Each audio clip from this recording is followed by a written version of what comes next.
Om Shanti 4 September 2025 प्रातः मुरली शिव भगवानकर मधुर महावाक्य।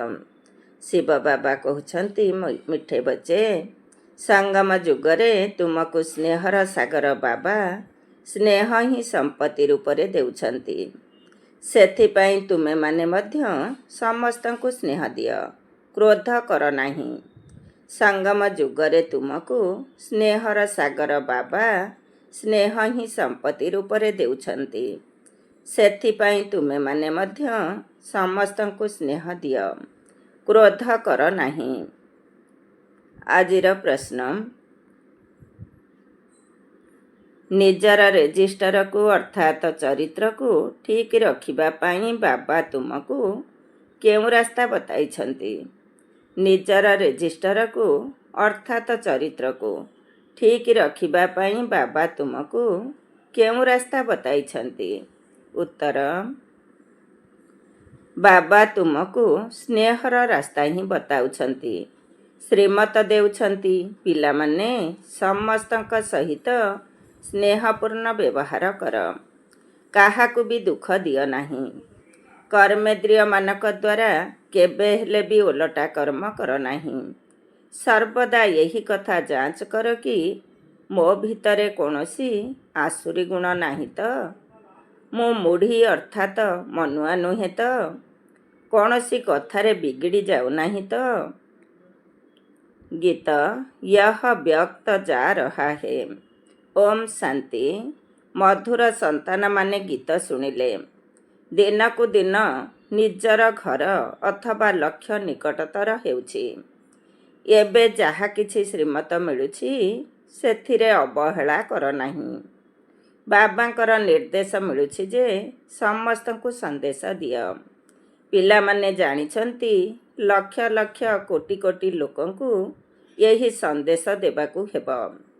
पुणी कौनसी समय रे आसी ही जिबे, जेतेबेले बहुत होइजिबे तेबे बहुतंकु संदेश देबे।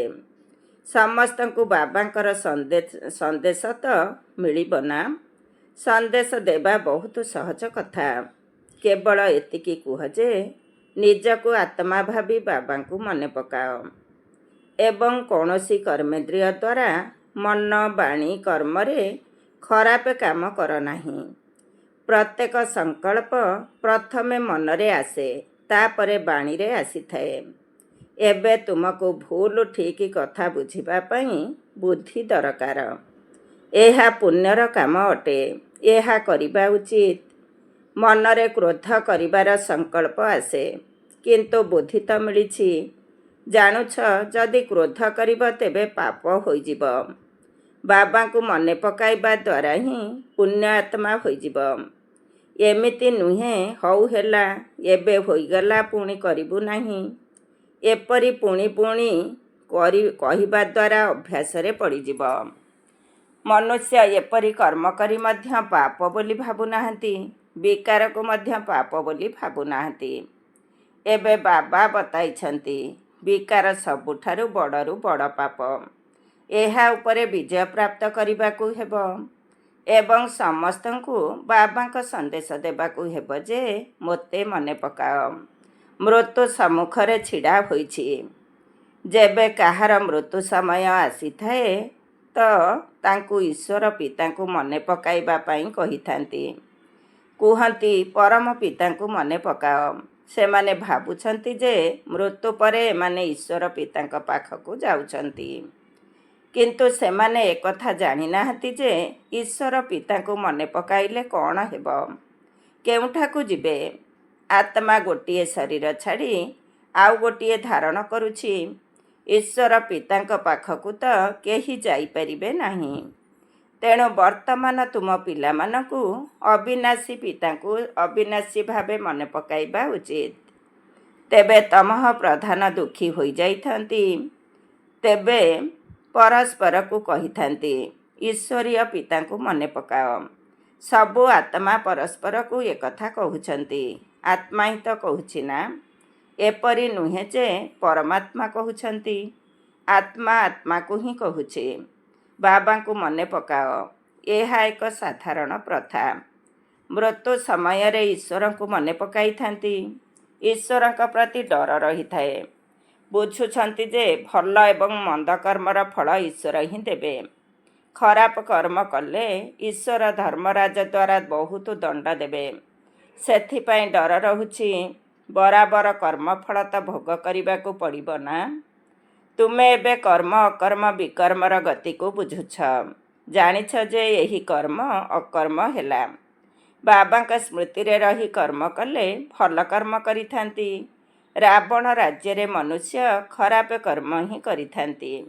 ରାମ ରାଜ୍ୟରେ କେବେ ଖରାପ କର୍ମ ହୋଇନଥାଏ। ଏବେ ଶ୍ରୀମତ ତ ମିଳି ଚାଲିଛି। କେଉଁଠି ବି ଡାକରା ଆସୁଛି, ସେଠାକୁ ଯିବା ଉଚିତ ନୁହେଁ। ପ୍ରତ୍ୟେକ କଥା ପଚାରିବା ପରେ କରିବା ଉଚିତ। ଧରିନିଅ, ଯଦି କେହି ପୋଲିସ ଚାକିରି କରୁଛନ୍ତି, ସେମାନଙ୍କୁ ମଧ୍ୟ ବୁଝାଯାଉଛି ଯେ ତୁମେ ପ୍ରଥମେ ସ୍ନେହର ସହିତ ବୁଝାଅ।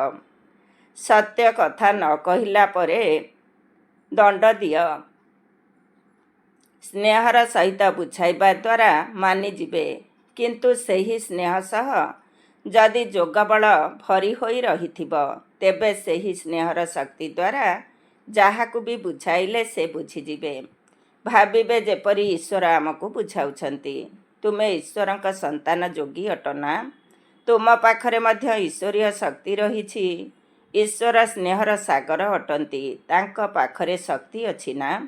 ସମସ୍ତଙ୍କୁ ସମ୍ପତ୍ତି ଦେଉଛନ୍ତି। ତୁମେ ଜାଣିଛ, ସ୍ୱର୍ଗରେ ପରସ୍ପର ମଧ୍ୟରେ ସ୍ନେହ ଭରି ହୋଇ ରହିଥାଏ। ଏବେ ତୁମେ ସ୍ନେହର ସମ୍ପୂର୍ଣ୍ଣ ସମ୍ପତ୍ତି ନେଉଛ। ସମ୍ପତ୍ତି ନେଇ ନେଇ କ୍ରମାନୁସାରେ ପୁରୁଷାର୍ଥ କରି କରି ସ୍ନେହୀ ହୋଇଯିବ। ବାବା କହୁଛନ୍ତି, କାହାକୁ ବି ଦୁଃଖ ଦିଅ ନାହିଁ, ନଚେତ ଦୁଃଖୀ ହୋଇ ମରିବ। ବାବା ସ୍ନେହର ରାସ୍ତା ବତାଉଛନ୍ତି। ମନରେ ଆସିବା ଦ୍ୱାରା ତାହା ଚେହେରାରେ ମଧ୍ୟ ଆସିଯାଇଥାଏ। କର୍ମେନ୍ଦ୍ରିୟ ଦ୍ୱାରା କରିଦେଲେ ରେଜିଷ୍ଟର ଖରାପ ହୋଇଯିବ। ଦେବତାମାନଙ୍କର ଚାଲିଚଳନର ଗାୟନ କରିଥାନ୍ତି ନା? ସେଥିପାଇଁ ବାବା କହୁଛନ୍ତି, ଦେବତାମାନଙ୍କର ପୂଜାରୀମାନଙ୍କୁ ବୁଝାଅ। ସେମାନେ ମହିମା ଗାନ କରୁଛନ୍ତି। ଆପଣ ସର୍ବଗୁଣ ସମ୍ପନ୍ନ, ଷୋଳକଳା ସମ୍ପୂର୍ଣ୍ଣ ଅଟନ୍ତି ଏବଂ ନିଜର ଚାଲିଚଳନୀର ଦୋଷ ତ୍ରୁଟି ମଧ୍ୟ ଶୁଣାଉଛନ୍ତି। ତେଣୁ ତାଙ୍କୁ ଏପରି ବୁଝାଅ ଯେ ତୁମେ ଦିନେ ଏପରି ଥିଲ, ଏବେ ନାହଁ, ପୁଣି ନିଶ୍ଚୟ ଏପରି ହେବ। ତୁମେ ଏପରି ଦେବତା ହେବା ପାଇଁ ଏପରି ଚାଲିଚଳନି ଧାରଣ କର। ନିଜର ଯାଞ୍ଚ କରିବାକୁ ହେବ। ମୁଁ ସମ୍ପୂର୍ଣ୍ଣ ନିର୍ବିକାରୀ ଅଟେ ତ? ମୋ ଭିତରେ କୌଣସି ଆସୁରୀ ଗୁଣ ନାହିଁ ତ? କୌଣସି କଥାରେ ବିଗିଡ଼ି ଯାଉନାହିଁ ତ? ମୁଁ ମନୁଆ ନୁହେଁ ତ? ଅନେକ ଥର ତୁମେ ପୁରୁଷାର୍ଥ କରିଛ। ବାବା କହୁଛନ୍ତି ତୁମକୁ ଏପରି ହେବାକୁ ପଡ଼ିବ। ତିଆରି କରିବା ବାଲା ମଧ୍ୟ ଉପସ୍ଥିତ ଅଛନ୍ତି। କହୁଛନ୍ତି, କଳ୍ପକଳ୍ପ ତୁମକୁ ଏହିପରି କରୁଛି। କଳ୍ପ ପୂର୍ବରୁ ଯେଉଁମାନେ ଜ୍ଞାନ ନେଇଥିଲେ, ସେମାନେ ନିଶ୍ଚୟ ଆସି ନେବେ। ପୁରୁଷାର୍ଥ ମଧ୍ୟ କରାଯାଉଛି ଏବଂ ଚିନ୍ତାଶୂନ୍ୟ ମଧ୍ୟ ରହୁଛନ୍ତି। ଡ୍ରାମାରେ ଏହିପରି ନିର୍ଦ୍ଧାର୍ଯ୍ୟ ରହିଛି। କେହି କେହି କହୁଛନ୍ତି, ଡ୍ରାମାରେ ନିର୍ଦ୍ଧାର୍ଯ୍ୟ ଥିଲେ ନିଶ୍ଚୟ କରିବୁ। ଯଦି କଳ୍ପ ପୂର୍ବେ ହୋଇଥିବ, ତେବେ ଡ୍ରାମା କରାଇବ। ବୁଝିବାକୁ ହେବ, ତାଙ୍କ ଭାଗ୍ୟରେ ନାହିଁ। ଆରମ୍ଭରେ ମଧ୍ୟ ଜଣେ ଏପରି ବିଗିଡ଼ି ଯାଇଥିଲେ, ତାଙ୍କ ଭାଗ୍ୟରେ ନଥିଲା। କହିଥିଲେ ଡ୍ରାମାରେ ଥିଲେ, ଡ୍ରାମା ମୋତେ ପୁରୁଷାର୍ଥ କରାଇବ, ବାସ୍ ଛାଡ଼ିଦେଲେ। ଏପରି ତୁମକୁ ମଧ୍ୟ ବହୁତ ଆତ୍ମା ଦେଖିବାକୁ ମିଳୁଛନ୍ତି। ତୁମର ଲକ୍ଷ୍ୟ ଉଦ୍ଦେଶ୍ୟ ତ ସମ୍ମୁଖରେ ରହିଛି। ବ୍ୟାଚ୍ ମଧ୍ୟ ତୁମ ପାଖରେ ଅଛି। ନିଜର ଚାର୍ଟକୁ ଦେଖିବା ପରି ବ୍ୟାଚକୁ ମଧ୍ୟ ଦେଖ। ନିଜର ଚାଲିଚଳନୀକୁ ମଧ୍ୟ ଦେଖ। କେବେ ହେଲେ ବି କ୍ରିମିନାଲ ଦୃଷ୍ଟି ନ ରହୁ। ମୁଖରୁ କୌଣସି ଖରାପ କଥା ନ ବାହାରୁ। ଖରାପ କଥା କହିବାକୁ କେହି ନଥିଲେ, କାନ ଶୁଣିବ କିପରି? ସତ୍ୟ ଯୁଗରେ ସମସ୍ତେ ଦୈବୀ ଗୁଣଧାରୀ ହୋଇଥାନ୍ତି। କୌଣସି ଖରାପ କଥା ରହିବ ନାହିଁ। ଲକ୍ଷ୍ମୀ ନାରାୟଣ ମଧ୍ୟ ବାବାଙ୍କ ଦ୍ୱାରା ପ୍ରାରବ୍ଧ ପାଇଛନ୍ତି। ଏ କଥା ତ ସମସ୍ତଙ୍କୁ କୁହ ଯେ ବାବାଙ୍କୁ ୟାଦ କଲେ ବିକର୍ମ ବିନାଶ ହୋଇଯିବ। ଏଥିରେ କ୍ଷତି ହେବାର କୌଣସି କଥା ନାହିଁ। ଆତ୍ମା ସଂସ୍କାର ନେଇ ଯାଇଥାଏ। ସନ୍ନ୍ୟାସୀ ହୋଇଥିଲେ ପୁଣି ସନ୍ନ୍ୟାସ ଧର୍ମକୁ ଆସିଯିବେ। ବୃକ୍ଷ ତ ତାଙ୍କର ବଢ଼ି ଚାଲିଛି ନା। ବର୍ତ୍ତମାନ ସମୟରେ ତୁମେ ପରିବର୍ତ୍ତିତ ହେଉଛ। ମନୁଷ୍ୟ ହିଁ ଦେବତା ହେଉଛନ୍ତି। ସମସ୍ତେ କ'ଣ ଏକତ୍ର ଆସିବେ? କ୍ରମ ଅନୁସାରେ ହିଁ ଆସିବେ। ଡ୍ରାମାରେ ସମୟ ପୂର୍ବରୁ କୌଣସି ଅଭିନେତା ଷ୍ଟେଜ୍ ଉପରକୁ ଆସିପାରିବେ ନାହିଁ। ଭିତରେ ବସି ରହିଥାନ୍ତି। ସମୟ ହେଲେ ଅଭିନୟ କରିବା ପାଇଁ ଷ୍ଟେଜ୍ ଉପରକୁ ଆସିଥାନ୍ତି। ତାହା ହେଉଛି ଛୋଟ ନାଟକ। ଏହା ହେଉଛି ବିଶାଳ ନାଟକ। ବୁଦ୍ଧିରେ ଅଛି ଆମ ଅଭିନେତାମାନଙ୍କୁ ନିଜ ସମୟରେ ଆସି ଅଭିନୟ କରିବାକୁ ହେବ। ଏହା ବେହଦର ବିଶାଳ ବୃକ୍ଷ ଅଟେ। କ୍ରମ ଅନୁସାରେ ଆସୁଛନ୍ତି, ପୁଣି ଯାଉଛନ୍ତି। ପ୍ରଥମରୁ ଗୋଟିଏ ଧର୍ମ ଥିଲା।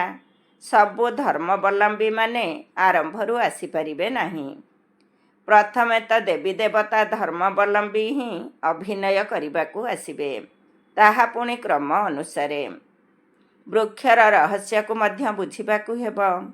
ବାବା ହିଁ ଆସି ସମ୍ପୂର୍ଣ୍ଣ କଳ୍ପବୃକ୍ଷର ଜ୍ଞାନ ଶୁଣାଉଛନ୍ତି। ଏହାଙ୍କର ତୁଳନା ପୁଣି ନିରାକାରୀ ବୃକ୍ଷ ସହିତ ହେଉଛି। ଏକମାତ୍ର ବାବା ହିଁ କହୁଛନ୍ତି, ମୁଁ ମନୁଷ୍ୟ ସୃଷ୍ଟି ରୂପୀ ବୃକ୍ଷର ବୀଜ ଅଟେ। ବୀଜ ମଧ୍ୟରେ ବୃକ୍ଷ ବିଦ୍ୟମାନ ନୁହେଁ, କିନ୍ତୁ ବୃକ୍ଷର ଜ୍ଞାନ ବିଦ୍ୟମାନ ଅଛି। ପ୍ରତ୍ୟେକ ଆତ୍ମାର ନିଜସ୍ୱ ଅଭିନୟ ରହିଛି। ଚୈତନ୍ୟ ବୃକ୍ଷ ଅଟେ ନା। ବୃକ୍ଷର ପତ୍ର ମଧ୍ୟ କ୍ରମ ଅନୁସାରେ ବାହାରୁଛି। ଏହି ବୃକ୍ଷକୁ କେହି ବି ବୁଝୁନାହାନ୍ତି। ଏହାର ବୀଜ ଉପରେ ରହିଛି, ସେଥିପାଇଁ ଏହାକୁ ଓଲଟ ବୃକ୍ଷ କୁହାଯାଉଛି। ରଚୟିତା ବାବା ଉପରେ ରହିଛନ୍ତି। ତୁମେ ଜାଣିଛ, ଆମକୁ ଘରକୁ ଯିବାକୁ ହେବ, ଯେଉଁଠି ଆତ୍ମାମାନେ ନିବାସ କରନ୍ତି। ଏବେ ଆମକୁ ପବିତ୍ର ହୋଇ ଯିବାକୁ ହେବ। ତୁମର ଯୋଗ ବଳ ଦ୍ୱାରା ସାରା ବିଶ୍ୱ ପବିତ୍ର ହୋଇଯାଉଛି। ତୁମ ପାଇଁ ତ ପବିତ୍ର ସୃଷ୍ଟି ଦରକାର ନା। ତୁମେ ପବିତ୍ର ହେଉଥିବାରୁ ଦୁନିଆକୁ ମଧ୍ୟ ପବିତ୍ର କରିବାକୁ ପଡ଼ିବ। ସବୁକିଛି ପବିତ୍ର ହୋଇଯାଇଥାଏ। ଏହା ତୁମର ବୁଦ୍ଧିରେ ଅଛି। ଆତ୍ମାରେ ହିଁ ମନ ବୁଦ୍ଧି ରହିଛି ନା। ଆତ୍ମା ଚୈତନ୍ୟ ଅଟେ। ଆତ୍ମା ହିଁ ଜ୍ଞାନକୁ ଧାରଣ କରିପାରିବ। ତେଣୁ ମଧୁର ସନ୍ତାନମାନଙ୍କର ଏହି ସମସ୍ତ ରହସ୍ୟ ବୁଦ୍ଧିରେ ରହିବା ଦରକାର ଯେ କିପରି ଆମେ ପୁନର୍ଜନ୍ମ ନେଉଛୁ। 84 ଜନ୍ମର ଚକ୍ର ତୁମର ପୂରା ହେଉଥିବାରୁ ସମସ୍ତଙ୍କର ପୂରା ହେଉଛି। ସମସ୍ତେ ପବିତ୍ର ହୋଇଯାଉଛନ୍ତି। ଏହା ଅନାଦି ସ୍ୱତଃ ପ୍ରସ୍ତୁତ ହୋଇଥିବା ଡ୍ରାମା ଅଟେ। ଗୋଟିଏ ସେକେଣ୍ଡ ମଧ୍ୟ ଅଟକୁ ନାହିଁ। ସେକେଣ୍ଡ ପରେ ସେକେଣ୍ଡ ଯାହା କିଛି ହେଉଛି, ତାହା ପୁଣି କଳ୍ପ ପରେ ହେବ। ପ୍ରତ୍ୟେକ ଆତ୍ମାରେ ଅବିନାଶୀ ଅଭିନୟ ଭରି ହୋଇ ରହିଛି। ଲୌକିକ ଅଭିନେତା 2-4 ଘଣ୍ଟାର ଅଭିନୟ କରିଥାନ୍ତି। ଏଠାରେ ତ ଆତ୍ମାକୁ ସ୍ୱତଃ ଅଭିନୟ ମିଳିଛି। ତେଣୁ ପିଲାମାନଙ୍କୁ କେତେ ଖୁସି ହେବା ଉଚିତ। ସଙ୍ଗମରେ ହିଁ ଅତୀନ୍ଦ୍ରିୟ ସୁଖର ଗାୟନ ରହିଛି। ବାବା ଆସୁଛନ୍ତି, ତେଣୁ ଆମେ 21 ଜନ୍ମ ପାଇଁ ସଦା ସୁଖୀ ହେଉଛେ। ଖୁସିର କଥା ଅଟେ ନା। ଯିଏ ଭଲ ଭାବରେ ବୁଝି ପୁଣି ବୁଝାଉଛନ୍ତି, ସେମାନେ ସେବାରେ ଲାଗି ରହୁଛନ୍ତି। କୌଣସି ସନ୍ତାନ ନିଜେ କ୍ରୋଧୀ ହୋଇଥିଲେ ଅନ୍ୟ ମଧ୍ୟରେ କ୍ରୋଧର ପ୍ରବେଶ ହୋଇଯାଇଥାଏ। 2 ହାତରେ ତାଳି ବାଜିଥାଏ। ସତ୍ୟ ଯୁଗରେ ଏପରି ହେବ ନାହିଁ। ଏଠାରେ ତୁମ ସନ୍ତାନମାନଙ୍କୁ ଶିକ୍ଷା ମିଳୁଛି। କେହି କ୍ରୋଧ କଲେ ତୁମେ ତାଙ୍କ ଉପରେ ଫୁଲ ଚଢ଼ାଅ, ଅର୍ଥାତ୍ ସ୍ନେହର ସହିତ ବୁଝାଅ। ଏହା ମଧ୍ୟ ଏକ ଭୂତ, ଯାହାକି ବହୁତ କ୍ଷତି କରିଦେବ। କ୍ରୋଧ କେବେ କରିବା ଉଚିତ ନୁହେଁ। ଶିଖାଉଥିବା ବ୍ୟକ୍ତି ନିକଟରେ କ୍ରୋଧ ବିଲକୁଲ ରହିବା ଅନୁଚିତ। କ୍ରମ ଅନୁସାରେ ପୁରୁଷାର୍ଥ କରିଚାଲିଛନ୍ତି। କାହାର ତୀବ୍ର, କାହାର ଢିଲା ପୁରୁଷାର୍ଥ ହେଉଛି। ଢିଲା ପୁରୁଷାର୍ଥୀ ନିଶ୍ଚୟ ନିଜର ବଦନାମୀ ହିଁ କରିବେ। କାହା ଭିତରେ କ୍ରୋଧ ଥିଲେ ଯେଉଁଆଡ଼େ ଗଲେ ମଧ୍ୟ ସେଠାରେ କ୍ରୋଧ କରିଥାନ୍ତି। କୌଣସି ବି ଖରାପ ପ୍ରକୃତିର ଲୋକ ଏଠାରେ ରହିପାରିବେ ନାହିଁ। ପରୀକ୍ଷା ଯେବେ ପୂରା ହେବ, ତେବେ ସମସ୍ତେ ଜାଣିପାରିବେ କିଏ କିଏ କ'ଣ ହେଉଛନ୍ତି। ସବୁ ସାକ୍ଷାତକାର ହେବ। ଯିଏ ଯେପରି କାମ କରିଥାନ୍ତି, ତାଙ୍କର ସେହିପରି ମହିମା ହୋଇଥାଏ। ତୁମେ ସନ୍ତାନମାନେ ଡ୍ରାମାର ଆଦି ମଧ୍ୟ ଅନ୍ତକୁ ଜାଣିଛ। ତୁମେ ସମସ୍ତେ ଅନ୍ତର୍ଯ୍ୟାମୀ ଅଟ। ଆତ୍ମା ଅନ୍ତରରେ ସବୁକିଛି ଜାଣିଛି। ଏହି ସୃଷ୍ଟିଚକ୍ର କିପରି ଘୁରୁଛି, ସାରା ସୃଷ୍ଟିର ମନୁଷ୍ୟମାନଙ୍କର ଚାଲିଚଳନ ଓ ସବୁ ଧର୍ମର ଜ୍ଞାନ ତୁମଠାରେ ଅଛି। ତାଙ୍କୁ ହିଁ କୁହାଯିବ ଅନ୍ତର୍ଯ୍ୟାମୀ। ଆତ୍ମାକୁ ସବୁକିଛି ଜଣାପଡ଼ିଗଲା। ଏପରି ନୁହେଁ ଭଗବାନ ଘଟ ଘଟର ବାସୀ ଅଟନ୍ତି, ତାଙ୍କୁ ଜାଣିବାର କ'ଣ ଦରକାର ରହିଛି? ସେ ତ ବର୍ତ୍ତମାନ ବି କହୁଛନ୍ତି, ଯିଏ ଯେପରି ପୁରୁଷାର୍ଥ କରିବ ସେପରି ଫଳ ପାଇବ। ମୋର ଜାଣିବାର କୌଣସି ଆବଶ୍ୟକତା ନାହିଁ। ଯାହା କରୁଛନ୍ତି ତା'ର ଦଣ୍ଡ ମଧ୍ୟ ନିଜେ ଭୋଗ କରିବେ। ଯଦି ଏପରି ଚଳନି ଚାଲିବ ତେବେ ଅଧମ ଗତିକୁ ଚାଲିଯିବ। ପଦ ବହୁତ କମ୍ ହୋଇଯିବ। ସ୍କୁଲମାନଙ୍କରେ ଫେଲ୍ ହୋଇଗଲେ ପୁଣି ପରବର୍ଷ ପଢ଼ିଥାନ୍ତି। ଏହି ପାଠପଢ଼ା ତ କଳ୍ପାନ୍ତରର ପାଇଁ ହେଉଛି। ବର୍ତ୍ତମାନ ନ ପଢ଼ିଲେ କଳ୍ପାନ୍ତର ପଢ଼ିବ ନାହିଁ। ସମ୍ପୂର୍ଣ୍ଣ ଈଶ୍ୱରୀୟ ଲଟେରୀ ନେବା ଦରକାର ନା? ଏହି କଥା ତୁମେ ବୁଝିପାରୁଛ। ଭାରତ ଯେବେ ସୁଖଧାମ ହେବ, ତେବେ ଅନ୍ୟ ସମସ୍ତେ ଶାନ୍ତିଧାମରେ ରହିବେ। ପିଲାମାନେ ଖୁସି ହେବା ଉଚିତ। ଏବେ ଆମର ସୁଖର ଦିନ ଆସୁଛି। ଦୀପାବଳି ଦିନ ନିକଟତର ହେଲେ କହିଥାନ୍ତି, ବାକି ଏତିକି ଦିନ ରହିଲା, ପୁଣି ନୂଆ କପଡ଼ା ପିନ୍ଧିବୁ। ତୁମେ ମଧ୍ୟ କହୁଛ ସ୍ୱର୍ଗ ଆସୁଛି। ଆମେ ନିଜକୁ ଜ୍ଞାନ ଗୁଣରେ ସଜାଇଲେ ସ୍ୱର୍ଗରେ ବହୁତ ସୁଖ ପାଇବୁ। ସାହୁକାରକୁ ତ ସାହୁକାରୀର ନିଶା ରହିଥାଏ। ମନୁଷ୍ୟ ବିଲକୁଲ ଘୋର ନିଦ୍ରାରେ ଅଛନ୍ତି। ପୁଣି ଅଚାନକ ଜଣାପଡ଼ିବ, ଇଏ ତ ସତ୍ୟ କହୁଥିଲେ। ସତ୍ୟର ସଙ୍ଗ ହେଲେ ସତ୍ୟକୁ ହିଁ ବୁଝିବେ। ତୁମେ ଏବେ ସତ୍ୟର ସଙ୍ଗରେ ରହିଛ। ତୁମେ ସତ୍ ବାପାଙ୍କ ଦ୍ୱାରା ସତ୍ ହେଉଛ। ସେମାନେ ସମସ୍ତେ ଅସତ୍ୟ ଦ୍ୱାରା ଅସତ୍ୟ ହେଉଛନ୍ତି। ଏବେ ପ୍ରଭେଦ ମଧ୍ୟ ଛପାଯାଉଛି କି ଭଗବାନ କ'ଣ କହୁଛନ୍ତି ଏବଂ ମନୁଷ୍ୟ କ'ଣ କହୁଛନ୍ତି। ଏସବୁ ମାଗାଜିନରେ ମଧ୍ୟ ବାହାର କରିପାରିବ। ଶେଷରେ ତୁମର ହିଁ ତ ବିଜୟ ହେବ। ଯିଏ କଳ୍ପ ପୂର୍ବରୁ ପଦ ପାଇଥିଲେ ସେ ନିଶ୍ଚୟ ପାଇବେ, ଏହା ନିଶ୍ଚିତ ଅଟେ। ସେଠାରେ ଅକାଳ ମୃତ୍ୟୁ ହେବ ନାହିଁ, ଆୟୁ ମଧ୍ୟ ଅଧିକା ହେବ। ଯେବେ ପବିତ୍ରତା ଥିଲା ତେବେ ଆୟୁ ବି ଅଧିକା ଥିଲା। ବାବା ପତିତ ପାବନ ପରମାତ୍ମା ହୋଇଥିବାରୁ ନିଶ୍ଚୟ ସେ ହିଁ ପବିତ୍ର କରିଥିବେ। ଶ୍ରୀକୃଷ୍ଣଙ୍କ କଥା ଶୋଭା ପାଉନାହିଁ। ପୁରୁଷୋତ୍ତମ ସଙ୍ଗମ ଯୁଗରେ ପୁଣି ଶ୍ରୀକୃଷ୍ଣ କୁଆଡ଼ୁ ଆସିବେ? ସେହି ଚେହେରାର ମନୁଷ୍ୟ ପୁଣି ରହିବେ ନାହିଁ। 84 ଜନ୍ମ, 84 ଚେହେରା, 84 ପ୍ରକାରର ଅଭିନୟ, ଏହା ପୂର୍ବ ପ୍ରସ୍ତୁତ ଖେଳ ଅଟେ। ଏଥିରେ ଫରକ ହୋଇପାରିବ ନାହିଁ। ଡ୍ରାମା କିପରି ଚମତ୍କାର ଭାବେ ରଚନା କରାଯାଇଛି। ଆତ୍ମା ଛୋଟ ବିନ୍ଦୁ, ଏଥିରେ ଅନାଦି ପାର୍ଟ ଭରି ହୋଇ ରହିଛି। ଏହାକୁ କୁଦରତ କୁହାଯାଉଛି। ମନୁଷ୍ୟ ଶୁଣି ଆଶ୍ଚର୍ଯ୍ୟ ହେବେ। କିନ୍ତୁ ପ୍ରଥମେ ଏହି ସନ୍ଦେଶ ଦେବାକୁ ହେବ ଯେ ବାବାଙ୍କୁ ମନେ ପକାଅ। ସେ ହିଁ ପତିତ ପାବନ ଅଟନ୍ତି, ସମସ୍ତଙ୍କର ସଦ୍ଗତି ଦାତା ଅଟନ୍ତି। ସତ୍ୟ ଯୁଗରେ ଦୁଃଖର କୌଣସି କଥା ରହିବ ନାହିଁ। କଳି ଯୁଗରେ କେତେ ଦୁଃଖ ରହିଛି, କିନ୍ତୁ ଏହି କଥାକୁ କ୍ରମ ଅନୁସାରେ ବୁଝୁଛନ୍ତି। ବାବା ତ ପ୍ରତ୍ୟହ ବୁଝାଇ ଚାଲିଛନ୍ତି। ତୁମେ ସନ୍ତାନମାନେ ଜାଣିଛ, ଶିବ ବାବା ଆସିଛନ୍ତି ଆମକୁ ପଢ଼ାଇବା ପାଇଁ। ପୁଣି ସାଥିରେ ନେଇଯିବେ।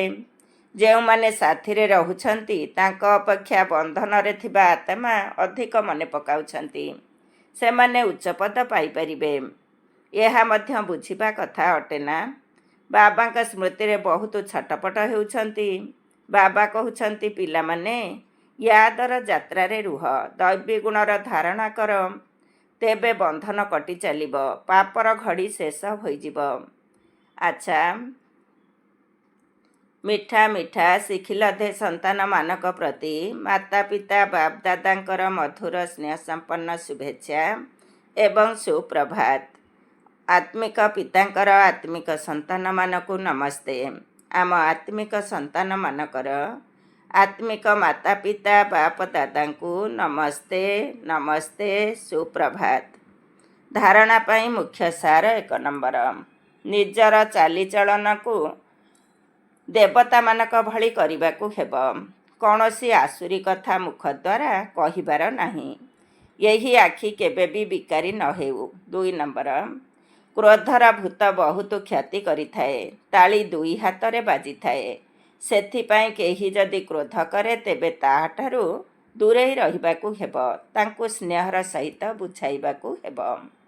ଆଜିର ବରଦାନ, ତ୍ୟାଗ, ତପସ୍ୟା ଏବଂ ସେବା ଭାବର ବିଧି ଦ୍ୱାରା ସଦା ସଫଳତା ସ୍ୱରୂପ ଭବ। ତ୍ୟାଗ, ତପସ୍ୟା ଏବଂ ସେବା ଭାବର ବିଧି ଦ୍ୱାରା ସଦା ସଫଳତା ସ୍ୱରୂପ ଭବ। ଡିଟେଲ୍ସ, ତ୍ୟାଗ ଏବଂ ତପସ୍ୟା ହିଁ ସଫଳତାର ଆଧାର ଅଟେ। ତ୍ୟାଗର ଭାବନା ଥିବା ପିଲାମାନେ ହିଁ ସଚ୍ଚା ସେବାଧାରୀ ହୋଇପାରିବେ। ତ୍ୟାଗ ଦ୍ୱାରା ହିଁ ନିଜର ଏବଂ ଅନ୍ୟମାନଙ୍କର ଭାଗ୍ୟ ନିର୍ମାଣ ହୋଇଥାଏ ଏବଂ ଦୃଢ଼ ସଂକଳ୍ପ କରିବା ହିଁ ତପସ୍ୟା ଅଟେ। ତେଣୁ ତ୍ୟାଗ, ତପସ୍ୟା ଏବଂ ସେବା ଭାବ ଦ୍ୱାରା ଅନେକ ଗୁଡ଼ିଏ ବିନାଶୀ ଏବଂ ସଂକୀର୍ଣ୍ଣର ଭାବ ସମାପ୍ତ ହୋଇଯାଇଥାଏ ଏବଂ ସଂଗଠନ ଶକ୍ତିଶାଳୀ ହୋଇଥାଏ। ଜଣେ ଯଦି କିଛି କହିଲା ତେବେ ଅନ୍ୟ ଜଣେ ତାକୁ କାର୍ଯ୍ୟରେ କରିଦେଲା, କେବେ ବି ତୁ ମୁଁ ବା ମୋର ତୋର ନ ହେଉ।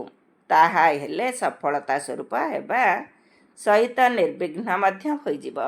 ଆଜିର ସ୍ଲୋଗାନ, ସଂକଳ୍ପ ଦ୍ୱାରା ମଧ୍ୟ କାହାକୁ ଦୁଃଖ ନ ଦେବା। ଏହା ହିଁ ହେଉଛି ସମ୍ପୂର୍ଣ୍ଣ ଅହିଂସା ଅଟେ। ସଂକଳ୍ପ ଦ୍ୱାରା ମଧ୍ୟ କାହାକୁ ଦୁଃଖ ନ ଦେବା, ଏହା ହିଁ ହେଉଛି ସମ୍ପୂର୍ଣ୍ଣ ଅହିଂସା ଅଟେ। ଓମ୍ ଶାନ୍ତି। ଆଜିର ଅବ୍ୟକ୍ତ ଇସାରା, ଏବେ ଲଗନର ଅଗ୍ନିକୁ ପ୍ରଜ୍ୱଳିତ କରି ଯୋଗକୁ ଜ୍ୱାଳାରୂପ କର।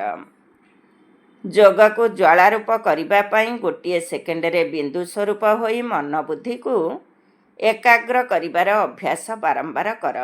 ଷ୍ଟପ୍ କହିବା ମାତ୍ରକେ ଗୋଟିଏ ସେକେଣ୍ଡ ଭିତରେ ବ୍ୟର୍ଥ ଦେହଭାନଠାରୁ ମନ ବୁଦ୍ଧି ଏକାଗ୍ର ହୋଇଯାଉଥିବ।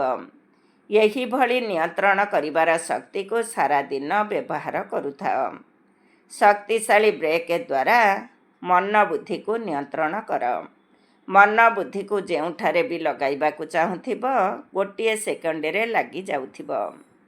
ଓମ୍ ଶାନ୍ତି।